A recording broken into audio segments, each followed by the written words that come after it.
Hello, and welcome to the Homeowner Show. We're so glad you could join us for this brief interview live from Pedro's here in Conroe, Texas with the Net Elite. I've got a special guest sitting with me right now, and we're so glad that he could be with us for this episode. If you have not yet, go ahead and hit the like button, the share button, all the fun buttons that you can to help promote this episode. So thankful for everyone joining us. Have you ever seen the movie Kindergarten Cop? I have. Have you? Yeah. There's the scene in the movie. This is how I feel like it is with all my new guests. It's like, who is your daddy and what does he do? So it's like, so tell everybody who you are and what it is that you do.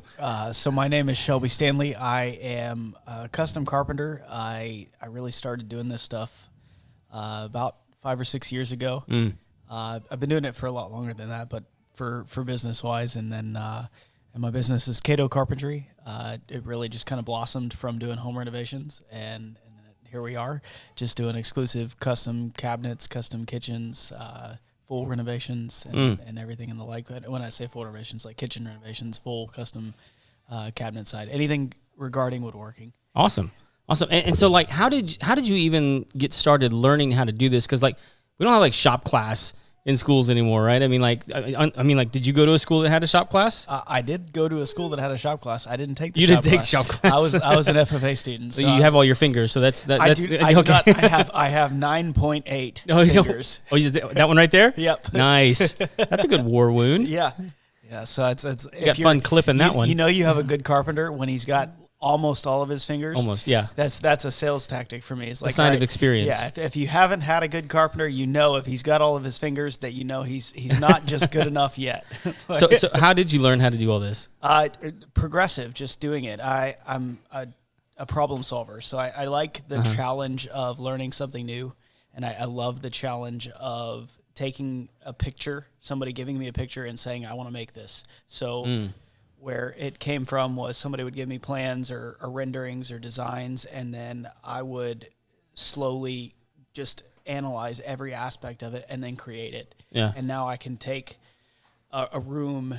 Pull that just a little bit closer to you, right? And now I can take a room and create the entire room based on how I see it. So what somebody says is, I want to build this, and they'll give me a picture of a cabinet door, and then they'll give me a picture of a design that works in that, and I'll take that space and then slowly create that. I'll build a rendering for that client, but realistically, every aspect of that room or every aspect of that one individual project is all in my head. Right. And so every measurement, every single thing I do is in my head.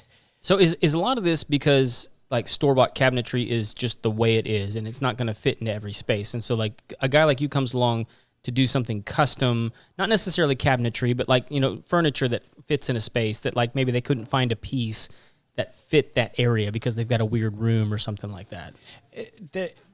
I think my niche is that I will see a picture. Somebody will see a picture of some unique design of something that somebody came in and built. Like, you know, you'll see the Pinterest. Of course. Yeah, I bet you. I'll literally get like a TikTok video and somebody say, I want this. Yeah. And then I will create that within the space that they give me. Yeah. And I use the video or the Pinterest pictures or whatever it is, Google pictures, and then build that entire cabinet or shelving or media center or kitchen, whatever it is. I'll take that and build it. And that's where I feel like my most value is provided, is that when you can go in and you can get, everybody has a niche. Somebody can take like a kitchen and make a shaker style cabinet kitchen, and they can do it way more affordably and cheaper. There's a few people in here who can do that, and they can do it way more affordably and much more efficiently than I can. And so it hits a price point for them. But then if they want a certain style cabinet, or they want a certain style, they want beams in their ceiling, or all of those things, they require somebody to look at it, design it, and then build it.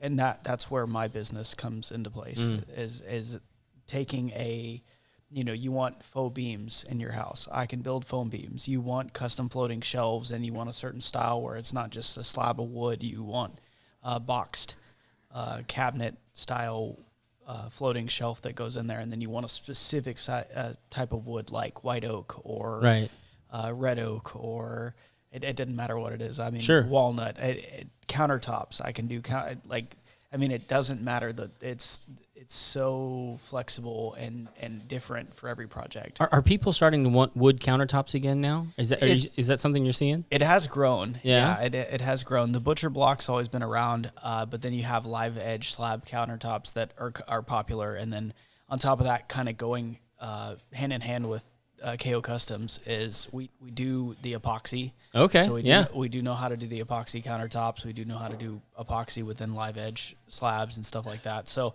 it's growing into just whatever that customer wants specifically to their project. We're tailoring it to that. Yeah. I know the live edge epoxy tables have been huge for a long time now.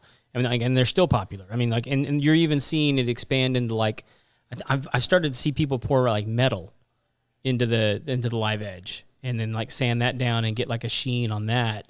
And it's cool to watch because it'll light the wood on fire. And so then you get the striations in the wood that do some weird stuff there. Well, that's a whole other avenue I haven't even tried yet, which is taking the veins of running electricity through the wood. Yeah, I've seen that one too. That's cool. That's another aspect that I haven't even tried yet, but I mean, I know how it's done, and it's just knowing how it's done. I mean, everything, going back to that original question, everything I've learned is literally from YouTube and Google and trying and failing and trying and failing and trying and failing. Are you going to try the electric table? Eventually. Yeah? Yeah. Dude, you got to film it if you do. I will. Yeah. I mean, because if you're succeeding, it'll do well. But if you die... It'll do well. It'll do well. And your family will be set for life. Millions of views. That's right. Yeah. The tagline. Just get the life insurance policy before you try it out. And then film it. The headline on the YouTube is a guy dies trying to burn wood. It could be worth it. I don't know. Yeah. I don't know. I'm not going to try it. I'm going to let you handle it. Was there anything else you really enjoy doing that may be unique or different from what other people are trying out right now? I think what I really enjoy about what I do and what's unique about what I do is I want to take something that somebody's not done a lot of, right, and say I'm going to create the reality of this. So there's some projects that I've done in the past where it's a designer and they give me the renderings, they give me the plans, and I have to create exactly what it is. One of the most unique projects I've done over the last few years was a church that was a Coptic Christian church, and all of the woodworking aspect of it was already made. It was just all made in Egypt. Oh, wow. And during COVID, the original builder could not come across and assemble it. So they hired me and my crew of eclectic, very strange guys to be able to build this entire thing. And it wasn't, it's like the most... Do you have pictures of that up on social or anything like that? I have a couple of pictures of it, yeah. Have you posted them? I have posted some of them. There's some on my website, too. You need to send them to us. I want to share them. It's the most unique build out of something because there was no assembly instructions. It was IKEA but in Egyptian. I mean, everything was in Arabic, and it was worse than Dutch. So I had to get everything translated from Arabic to the actual how this goes together. And there's crazy. Over 200 parts, and we got a very long way on that one, and then ended up getting stuck on having to get the entire piece up because the top of it was 30 something feet in. Oh my gosh, building. So there were some challenges and everything, and it's just overcoming those challenges and meeting the client expectation in the process. So those squirrely Egyptian carpenters is what it was sort of, yeah. That's crazy, man. Well, listen, we're up against a hard line here. So if people want to get a hold of you, and maybe there's other Coptic churches out there that have Egyptian carpenters that they need stuff shipped over to, how do people get a hold of you? So you can reach me on my Facebook and Instagram as Cato Carpentry. And then you can go to my website, www.catocarpentry.com. My phone number, 907-342-2510. I have an Alaska number.